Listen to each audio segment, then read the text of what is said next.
Marcos 1:13 nos dice así: y estuvo en el desierto 40 días siendo tentado por Hashatán. Él estaba con los animales salvajes y los malajim se ocupaban de él. Entonces, a diferencia de los otros evangelios sinópticos, la situación de ser llevado por la Ruaj al desierto, a Yeshua, acá es bastante más breve. Sí, y a diferencia de Matías y Lucas, acá se menciona que estuvo con los animales salvajes. El estar rodeado de los animales salvajes, eso puede tener una relación con el ideal mesiánico, anunciado por los Nevi'im, de una vuelta a la paz paradisíaca, donde el ser humano va a cohabitar con animales salvajes de forma natural. Y eso lo podemos ver en Yesayahu 11, 6 al 9, que nos dice: el lobo habitará con el cordero, el leopardo se acostará con el cabrito, el becerro, el león joven y la oveja engordada juntos, y un niño pequeño para guiarlos. La vaca y el oso pasarán juntos, sus crías se echarán juntas, y el león comerá paja como el buey, y un niño jugará sobre el hueco de la cobra, y el infante jugará en el nido de la víbora. No harán mal ni destruirán a ninguno en ningún lugar de mi monte Kadosh, porque la tierra estará tan llena del conocimiento de Adonai como las muchas aguas cubren el mar. Y asociada al tema del retiro en el desierto, tenemos que ahí abordar al Naví Joshea. Joshea 2, 14 al 16 dice así: pero ahora la voy a cotejar, yo la traeré afuera al desierto y hablaré a su corazón. Es decir, ahí está la vinculación con ser llevado al desierto. Yo le daré sus viñas desde allí, y el valle de Ajor, puerta a la esperanza. Ella será afligida allí de acuerdo a los años de su infancia y de acuerdo a los días cuando salió de Misraim, de Egipto.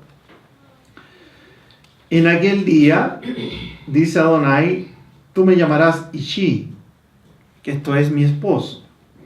Ya nunca más me llamarás Baalí, mi señor. Haciendo referencia a que tendrá pureza también de labios, el pueblo de Israel, para referirse a Adonai. Porque yo removeré de tu boca los nombres de los Baalim. El servicio de los ángeles, cuando dice acá en Marcos, y los malajim se ocupaban de él, apunta a una cobertura del cielo. Y acá podemos tenerlo referenciado con el Teilim 91, 11 al 13, que nos dice: porque él ordenará a sus malajim que te cuiden y que te guarden a donde quiera que vayas. Ellos te llevarán en sus manos para que no tropieces en la roca. Pisotearás sobre el león y las serpientes. Cachorros de león y serpientes pisotearás. Entonces, eso apunta a la protección del cielo, que iba a darse en la vida de Yeshua el Mesías. Ese texto también es utilizado aquí en Matíyahu 4.6, el mismo que les mencionaba del Teilim. En Matíyahu 4.6 nos dice: y él dijo, cuando habla acá el adversario, Hashatán, cuando habla con Yeshua, y le dice: si eres el hijo de Elohim, salta, porque el Tanaj dice: él ordenará a sus malajim acerca de ti, ellos te sostendrán con sus manos, de modo que no dañes tus pies en la roca. Entonces, toda esa relación también de esa cobertura la conocía el adversario, sabía que el Mashiach tiene esa cobertura, pero él la está descontextualizando, sacando de su sentido central del texto para que él tiente a Adonai. Y como Yeshua tiene esa relación especial con Adonai y tiene esa sensibilidad también para comprender los escritos sagrados, él no cayó en ese ardid, en esa trampa para dejarse caer del Beth Hamidash y provocar un suicidio. Joshea 2.18 nos dice así: cuando ese día venga, yo haré un pacto para ellos con los animales salvajes y las aves en el aire y las cosas que se arrastran de la tierra. Yo quebraré arco y espada, barreré la batalla de la tierra y haré que se moren en seguridad. Va a haber un habitar en seguridad. No habitar en el reino, un habitar seguro. Acá en este pasaje nos dice, pero estuvo Yeshua 40 días, ¿no es cierto? Sí. 40 días, al igual que también que el pueblo estuvo equivalencia a 40 años, también en el desierto. Hay una similitud, Hay una similitud de números. De números, claro. Y la otra, una consulta, ¿por qué él estuvo 40 días y 40 noches sin comer ni beber? ¿No es cierto? Claro, sí. Entonces, no sé si hay pasaje en otro que diga, porque dice que los malajín dice que lo protegían y le servían. ¿De qué se trataba ese servir? Dice proteger, porque dice que proteger, pero dice que Hasatán lo estaba tentando. Entonces, ¿lo estaban protegiendo los malajín ahí en ese sentido o no? ¿O eso es lo que no falta como antecedente y en esa parte? Sí. Bueno, acá la mención es que los malajín se ocupaban de él. Es decir, podían también traer algún mensaje divino, un ánimo, fortaleza en su vida, para que él siga adelante con ese propósito, porque como dice que la Torá fue entregada por intermedio de ángeles. ¿Y quién fue el que fue a recepcionar esa Torá? Moshe. También estuvo 40 días y 40 noches ayunando ahí y estuvo en el monte. Sí, muchas veces ellos traen un mensaje de parte de Adonai para sus siervos. Un mensaje de confort, de fortaleza, de cobertura. Y cuando Hashatán hace su intervención, hay que entender que eso también tiene permiso del cielo. Porque si no, los malajim lo impedirían y se enfrentarían a él del mismo modo como podían enfrentarse cuando fueron a llevar cautivo a Yeshua para llevarlo preso. Y le dijeron, no, dejen que esto ocurra así, porque mi padre podría enviar una legión de ángeles a protegerlos, si es que ese fuera la intención o el propósito. Se entiende que si Hashatán se le permite actuar es porque hay un propósito para permitírsele actuar. Él tiene que superar esa tentación, Yeshua. Es un paso de victoria, de triunfo. En este caso aquí Yeshua está en una hora en que también tenía hambre y en la hora en que fue tentado. Y que después que pasó esa prueba, lo servían, lo más probable es que le hayan llevado, podría especularse un poco y podría haber sido alimento. Sí, cuando él finaliza las pruebas, vienen los malajim y la atienden. Y le sirven. Entonces lo más probable es que ese alimento, así como le fue enviado al profeta, alimento por los cuervos, que también fueron enviados.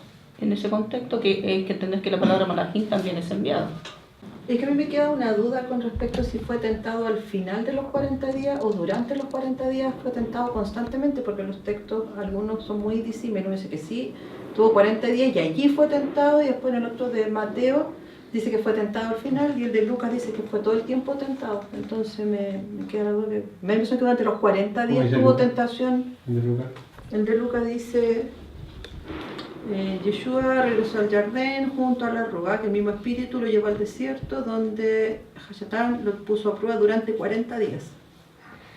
Todo ese tiempo no comió nada y si al final sintió hambre. Dice que fue tentado durante los 40 días, no al final del ayuno. Es que... Bueno, acá este texto también dice lo mismo, dice que fue tentado todo el tiempo. Sufrió la tentación durante aquellos 40 días, dice. Y efectivamente ambas cosas son ciertas. Se habla de que fue tentado durante los 40 días y en ese caso pueden haber sido tentaciones un tanto menor durante el ciclo, pero ya al final se acentúan y se mencionan esas tres tentaciones destacables dentro de otras posibles tentaciones. Probablemente el adversario no se haya limitado solamente a un momento de hacer uso de su poder para tratar de influir y tentar. Yo estaba meditando que el pueblo en el desierto fue probado a los 40 años. No fue aprobado al final de los 40 años, sino que desde un comienzo fueron probados. Todo el periodo. Todo el periodo fueron probados. durante los 40 años. en distintas etapas. En esta etapa. Claro, son las 10 pruebas del desierto. Sí, pues hay una relación. Yeshua es el reflejo de Israel. En Hebreos 4:15 se menciona que Yeshua es capaz de compadecerse por nosotros y ponerse en nuestro lugar porque Él pasó también por las mismas pruebas. La diferencia es que Él no pecó y por eso fue declarado justo y recibió todo el honor. Pero Él nos puede entendernos todas nuestras debilidades, entonces... No se avergüenza de llamarse nuestro hermano, ¿cierto? Exacto. Porque sabe las cosas que padecemos porque Él también las padeció. Marcos 1:14 nos dice así. Después de que Yohanan fue arrestado, Yeshua vino a Galil proclamando las buenas noticias, la Besorá de Adonai.